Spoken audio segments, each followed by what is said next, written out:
আজ বৃহস্পতিবার 13ই ফাল্গুন 2026 সালের 26শে ফেব্রুয়ারি। মীন রাশি, মীন লগ্ন, পাইসিস সাইনের জাতক জাতিকাদের আজকের দিনটি কিন্তু এক কথায় বেশ কাটতে চলেছে।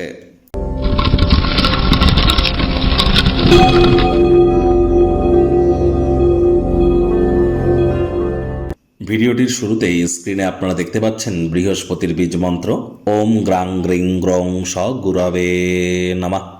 সকাল দুপুর সন্ধ্যা 3 বেলায় বৃহস্পতির এই বীজ মন্ত্র আপনারা 108 বার জপ করুন। এটি আপনাদেরকে বহুলাংশ উপকৃত করতে চলেছে। দেখুন, বর্তমানে বৃহস্পতি নিজের নক্ষত্র পুনর্বসুতে অতিচারী এবং বক্রী আছেন। তাহলে যারা বৃহস্পতির বীজমন্ত্র বেশি বেশি যত জপ করবেন ততই কিন্তু বেটার ইম্প্যাক্ট আপনারা প্রাপ্তি করবেন। আর বৃহস্পতি একটানা 7.5 বছরের জন্য অতিচারী হয়েছেন। যারা দীক্ষা নিয়েছেন তারাই কিন্তু প্রোটেকশন পাবেন। যারা দীক্ষা নেননি, ইমিডিয়েট দীক্ষা গ্রহণ করবার প্রচেষ্টা আপনাদেরকে কিন্তু করতে হবে। একই সাথে আপনাদেরকে বলবো, বৃহস্পতিবার আজকের দিনে সাত্ত্বিক জীবনযাপন আপনারা গ্রহণ করুন। সূর্য প্রণামের থ্রু দিয়ে দিনটি আপনারা শুরু করুন। বয়োজ্যেষ্ঠ ব্যক্তিবর্গ এবং শ্রমিক সম্প্রদায়ের ব্যক্তিবর্গদেরকে সম্মান জ্ঞাপন করুন।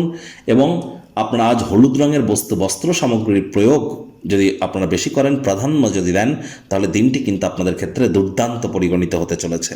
ভাগ্য মিটার আজ আপনাদের বলছে 7.5 আউট অফ 10। ভাগ্য আপনাদের অনুকূলেই থাকবে। কর্মব্যস্ত একটি দিন হওয়া সত্ত্বেও শরীর মনে সতেজতা এবং তরতাজাই কিন্তু আপনারা অনুভব করবেন। অর্থগত ব্যাপারে আয় ইনকাম বাড়বে। দিনের শুরুটা কেমন হবে সেটি বড় কথা নয়, দিনের শেষ ভাগে যথেষ্ট পরিমাণে আর্থিক অবস্থানকে উন্নত করতে চলেছেন। নতুন উদ্যোগ পরিকল্পনা নির্মাণ কার্যের শুরুয়াত করার আগেও গুরুজন বিশেষজ্ঞদের পরামর্শ একটু নেওয়া উচিত। চাকরিজীবীদের আজ অফিসের পরিবেশ এক প্রকার ঠিকঠাক। আজ আপনি অফিসে যে ধরনের ক্রিয়াকলাপ করবেন এগুলি ইন ফিউচার আপনাদেরকে বিভিন্নভাবে উপকৃত করতে চলেছে। রাজনীতিবিদ যারা আছেন, জনসংযোগ বৃদ্ধি করুন, সমাজে আপনাদেরও পপুলারিটি ইনক্রিজ করবে। শিক্ষার্থী বিদ্যার্থীরা যে কোনো প্রকার পরীক্ষা প্রতিযোগিতায় সফলতা অর্জন করবেন। উচ্চশিক্ষার জন্য যারা বিদেশ যাত্রার কথা ভাবছিলেন, ভাগ্যদেবীও আজ আপনাদের পক্ষেই আছেন। সন্তান সন্ততি থেকে থাকলে তারাও তাদের কৃতিত্বের দ্বারা আপনাদেরকে গর্বিতই কিন্তু অনুভব করাবে। হাউস ওয়াইফদের জন্য দিনটি এক প্রকার বেশ। প্রেমিক প্রেমিকা, স্বামী স্ত্রী দিনটিকে যতটা সম্ভব রোম্যান্টিক করে তোলা যায় সেই প্রচেষ্টাই তো আপনাদের জারি রাখা উচিত।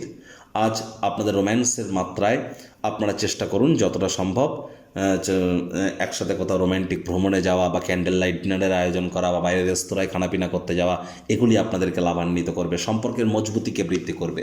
ফাঁকা সময়ে আপনি কারোর সাথে দেখা সাক্ষাৎ করতে পছন্দ করবেন না, একাকী থাকতে চাইবেন। এই সময়টিতে ব্যক্তিত্বের মূল্যায়ন করে কাটান। ভবিষ্যৎ পরিকল্পনাগুলি পুনর্মূল্যায়ন করুন। গৃহের চারপাশে অবিলম্বে কিছু পরিষ্কার পরিচ্ছন্নতা করার কিন্তু প্রয়োজন আছে। ইমিডিয়েট শুরু করে দিন। কোথা থেকে শুরু করতে হবে খুব ভালো রকম জানেন, কাজেই দেরি যেন করবেন না। সামান্যতম অবহেলা কিন্তু ইন ফিউচার ব্যয়সাধ্য প্রমাণিত হতে পারে।